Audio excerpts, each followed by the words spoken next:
When one of Gru's old rivals, Maxime Lamal, threatens his family, the Anti-Villain League throws them into hiding. The Gru family are now forced to live like normal citizens. This would work if it wasn't for the fact that their new neighbor's daughter recognizes Gru. She proceeds to blackmail Gru in order to become the villain she's always dreamed of being. And if Gru doesn't comply, she'll give up his family. This is Despicable Me 4.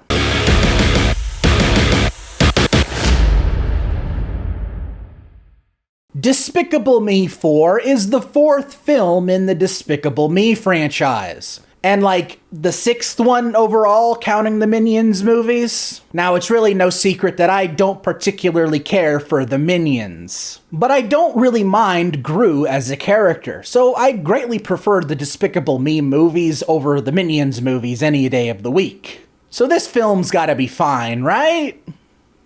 No.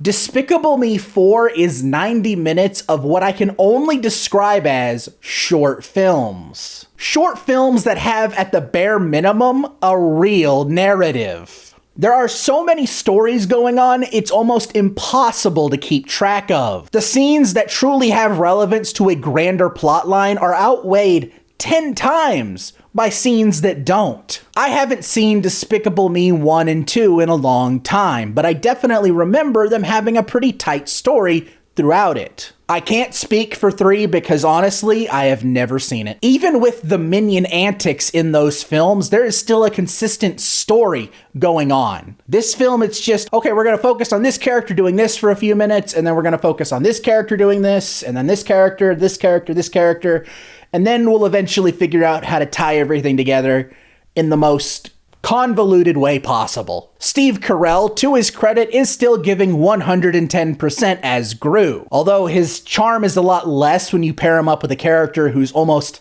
identical to him in every way. Enter Will Ferrell as the film's villain. He plays another villain character with a non-specific European accent. That's pretty lame if you ask me. Hey Universal, you own Illumination and DreamWorks now. Why don't you make Megamind vs. Gru the movie? If we got that, I would forgive whatever that shitty Megamind sequel we got earlier this year was. Now, watching the plot of this film unfold really proved to me that maybe they have stretched themselves too thin when it comes to the characters in these films. Enter Joey King's character. For some reason, they give Gru a new girl to deal with. Gru already has 3 daughters. Make one of them this character. Obviously, I don't think Gru would have supported them wanting to be villains. In fact, that could have been a plot point in the movie if this was a good movie. Maybe have one of his daughters be like, hey, I don't actually want to do this. This is a lot of work. It's very bare bones, but it's more than what the film actually has.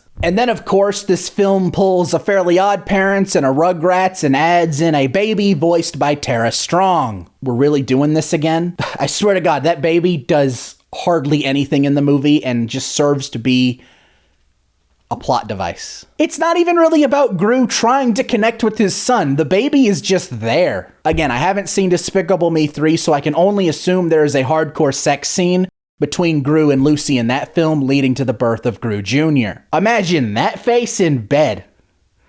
I'm sorry I made you do it, but aren't you glad you did? Right, I forgot to talk about the Minions. The Minions are in this movie, but their antics are somehow at an all-time low. On one hand, I'm grateful for it. On the other hand, how did you fuck that up?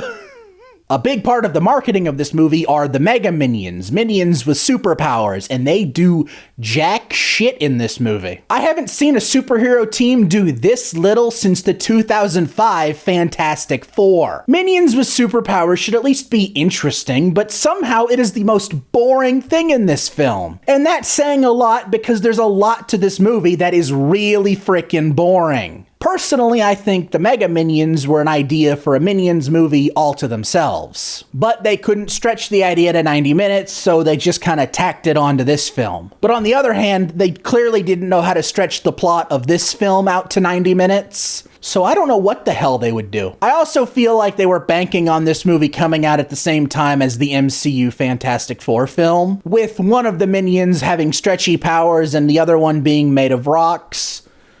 It's just a theory. But how do they mess up minions with superpowers? That should be at the very least interesting. But all they do is just go out and cause a ruckus and reference Spider-Man 2, and that's it. They don't even save the day. Why are they in this movie? Now, I realize I am not in the target demographic for this movie. I wasn't when the first film came out. But I still recognize Gru and the story with his daughters to be one that is more than suitable for kids and families. But this film, it's like watching TikTok or YouTube shorts. I wouldn't be surprised if that was part of the mindset making this movie. It's like I'm watching the movie and the movie's like, okay, next story.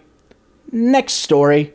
Next story. It's like that for 90 minutes. I do not like being harsh on children's media, and I do not use that term lightly.